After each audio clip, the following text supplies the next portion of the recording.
Le vol noir des corbeaux sur nos plaines. Ami, entends-tu ces cris sourds? Il a disparu il y a 40 ans dans quelques jours. Il y a mercredi prochain, cela fera 40 ans qu'André Malraux nous a quittés. Alors là, dans ce genre de cas, effectivement, on se dit, tiens, c'est écrit avec franchise ou il y a des petites choses qu'il a passées sous silence.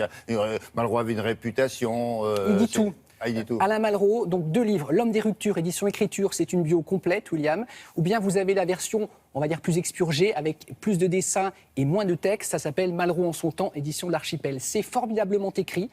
Donc à la fois évidemment l'homme de lettres, l'homme brillant bien sûr, mais en même temps les zones d'ombre de Malraux, il était mythomane, il était un peu mégalo, oui. Il avait eu quelques soucis dans sa jeunesse, il avait volé quelques statues khmères, il avait été condamné. Oui, mais il savait pas. Non, il savait pas, voilà. Enfin, en tout cas, son fils explique tout ça dans ce livre. Je vais peut-être simplement expliquer en 2 mots, mais c'est compliqué chez les Malraux, William, c'est très romanesque. En fait, Alain Malraux, que vous voyez ici, c'est donc le fils adoptif d'André Malraux. C'est le fils d'un des 2 frères d'André Malraux.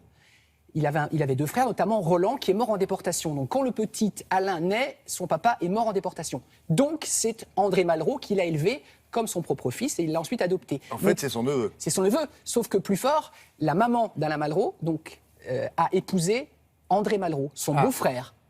Vous suivez? Voilà. Donc en fait, c'était d'abord son oncle et ensuite c'est devenu son père adoptif et son beau-père puisqu'il a épousé sa propre mère. Ah bah ça faisait des liens, ça, des dents. Ça crée des liens et c'est un homme de plume comme son papa, regardez. Et j'ai appris plein de choses, on apprend plein de choses sur la personnalité complexe d'André Malraux. Regardez. Bonjour Alain Malraux. Bonjour. Nous commémorons les 40 ans de la disparition d'André Malraux.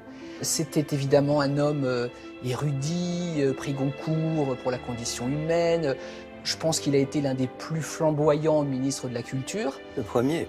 Le premier, exactement. Monsieur André Malraux, ministre d'État chargé des Affaires culturelles, inaugure la Maison de la Culture d'Amiens. La Maison de la Culture, c'est vous. Et si vous le voulez, avant 10 ans, ce mot hideux de province aura cessé d'exister en France. C'était quelqu'un qui ne pouvait pas vous laisser indifférent. C'était quelqu'un qui avait une surdimension. Et cette surdimension, je le crois vraiment, était perceptible par tout un chacun. Les uns étaient admiratifs et les autres étaient souvent agacés ou plus, très critiques ou plus révulsés. Ils ne pouvaient pas laisser indifférent. Tous ceux qui ont pu accuser André Malraux d'avoir rallié De Gaulle par opportunisme n'ont pas seulement dit une chose fausse, mais une chose bête. Car pendant les 12 ans qu'a duré ce que les gaullistes historiques ont appelé la traversée du désert, à ce moment-là, la télévision était presque inexistante, mais le général de Gaulle était interdit d'antenne pendant la 4e République. Entre 46 et 58. Exactement. C'est ça. Donc, je veux dire, si Malraux avait été opportuniste, il l'aurait lâché. Or, il lui a été fidèle. Il lui a été invariablement fidèle. Votre maman avait écrit, je crois, concernant donc son mari, puisqu'elle avait épousé André Malraux, le gros problème, c'est qu'il ne se supportait pas. C'est-à-dire qu'il ne s'aimait pas. Il était dans une relation conflictuelle avec lui-même à bien des égards. C'est quelqu'un qui avait la plus grande difficulté à exprimer les choses profondes qui le concernaient lui. Enfin, c'est quelqu'un qui avait beaucoup plus de mal à parler de lui qu'à parler à une foule. Chef de la résistance, martyrisé dans des caves hideuses, entre ici, Jean Moulin, avec ton terrible cortège. Il a combattu un état dépressif, André Malraux. Il l'a combattu à partir du moment où il a eu cette sorte de dépression en retardement, plusieurs années après la mort de Gauthier et Vincent, ses fils. Mais parce qu'il était dans une sorte de malaise si profond, c'est ça qui l'a tellement incité à la bouteille. C'est ça, il buvait beaucoup trop. Enfin, finalement, le docteur Bertagna, qui était son médecin personnel, en est venu à bout, en lui disant « Nous allons tous mourir, mais André Malraux n'a pas le droit de mourir gâteux. » Et c'est ça qui va vous arriver. Ouais. Et ça a marché. L'entretien appartient à Madame Gandhi.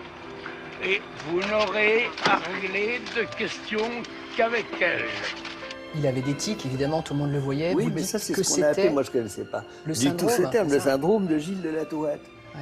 C'était des tics qui s'emparaient de son visage, comme ça, par rafale, si quelque chose le contrariait ou si quelque chose le mobilisait à l'extrême, il pouvait vous montrer un visage totalement dévasté par ces tirs. Pour terminer, comment vous le définiriez, le caractériseriez? Génial, généreux, délirant. Merci infiniment, Alain Malraux. Et Merci c'est à moi vous. qui vous remercie. Merci. Le tout dans un seul être, ça devait être pas facile Très complexe. à vivre. Très tous les jours. brillant, Alain Malraux, très Ouais. brillant. Ouais.